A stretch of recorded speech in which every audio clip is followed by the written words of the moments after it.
I was watching Past Lives, this Korean movie that was dealing with what's it called? Inshun. Incheon. Inshun is like you build up. It's like almost like karma, but it's a connection-based karma. Like Okay. you build it through one life, and then your past life will connect you to another person, and that is the invisible string theory. Yeah. So I used this to connect the songs. Instead of connecting the people, I connected the songs that connected me to the people. So when I'm talking about it in the interlude with the person that actually showed me it, Oh, that was the actual person. yeah, the irony The of girl. the irony of the interlude is that person is no longer in my life anymore. So it's that's like an ex. exactly. But it's like throughout the entire thing, she's saying like, "Don't leave me, Exactly. don't do At this," the end, she's like, and "Don't then leave she me." left. So it's Oh, like, dude. So bruh, sorry, dude. it's all good because it helped me write the album. But yeah, I mean, just the whole concept of having something connected that can't be broken but breaks anyway is so beautiful to me because it subverts the expectation and avoids, expecting too much. Because everybody, I mean, even in the comments, like, oh, I want the album to sound like this, and the album better sound like that, and it better sound like this. And the album sounded completely different, but they still loved it. I mean, everything happens for a reason, and I love the fact that I can, like, take these concepts and, put them in a song or put them in a lyric or put them in a melody and have it still make sense, despite what other people expected it to sound like, so. But like, it sounds like you've been going through like a lot of relationships, right? Friendships, relationships. I mean, most of the songs that I've been writing recently have all been friendship based. You lose more friends friendship. than you do relationships. I feel like I've gone through more friends than exes, for sure.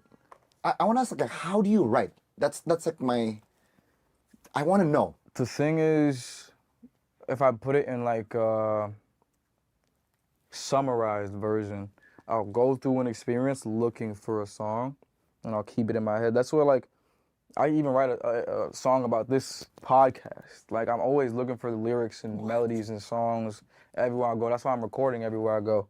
And like when I'm writing a song, I'll usually mumble and find my way around the melodies first.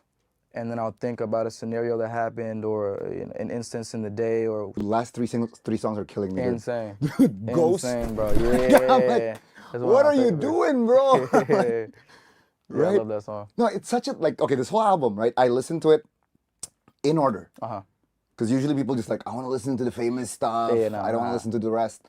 No, I want to see your thought process, right?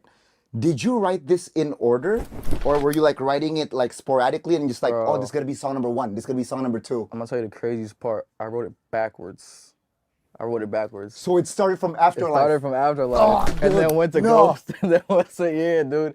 So I wrote Afterlife before there was even the album conceived in 2023, and I was like, I know I'm gonna have to work on an album sooner or later. The label's gonna be like, you gotta stop releasing all these singles and make an album. But what is that album gonna sound like? And I wanted it to sound like a goodbye. I knew that from the start. I wanted it to be a goodbye. So when I wrote Afterlife, I was writing the goodbye letter to myself, essentially. What do you mean you were writing a goodbye letter to yourself? Like you wanted to just go away? I wanted it to be the end of an era. I wanted it to feel like the end because Afterlife literally feels like the end with the strings at the end of it and everything feels like it's a send-off, to the next era, to the next whatever I'm doing. I was like, when I saw like the first track, like Atomic Land, and like you were talking about like invisible strings and stuff, and I was like, is this guy a physicist? I'm like, dude. I love concepts and I love I'm a big fan of anime and manga and I love fiction. And I was watching Which anime? Bro, everything, bro. I've been watching a lot. I've been watching Dadadan recently, Solo Leveling, Supercube. Tell us about Afterlife. Dude, Afterlife Closes the album. It closes the album, but it's the craziest thing because I made it like a year and a half ago as the intention of it being an outro for an album that didn't even exist yet. There was no Withered, there was no Feel It Out, there was no anything out.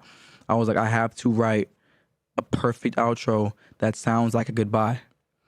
Because in this song, I'm talking about my death in that song. So you are being somewhat like, not literal, but like, this is about you. This isn't about someone else. This is about me, yeah.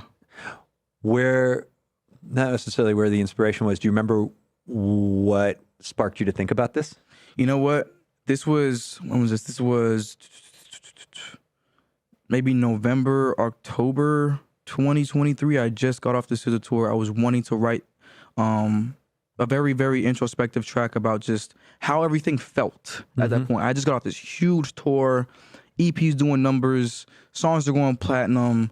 Like, I was like, okay, maybe I should write something that contradicts what I'm feeling right now, because I'm feeling a lot of good vibes and feeling very euphoric. And I wanted something that made me stop and think about the legacy of my art. Yeah. And how it would feel to kind of write an outro and it be for an album. And I was thinking about an album for so long, but I didn't know how it would sound.